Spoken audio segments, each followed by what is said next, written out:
খবর হচ্ছে এই যে কামালের মনোনয়ন স্থগিত, আনন্দ উল্লাস নেতাকর্মীদের।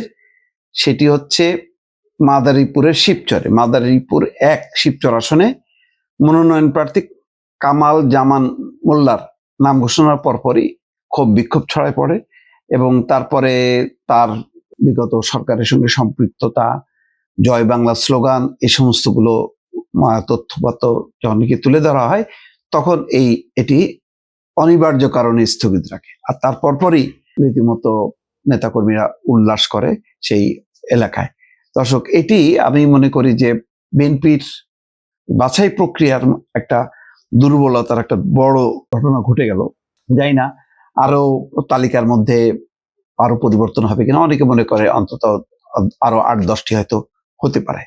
তখন আবার কি প্রতিক্রিয়া হয় সেটি দেখার বিষয়। নির্বাচন পর্যন্ত তফসিল ঘোষণা এবং চূড়ান্ত প্রার্থী তালিকা পর্যন্ত এই ঘটনাগুলো কিন্তু ঘটতে থাকবে দর্শক।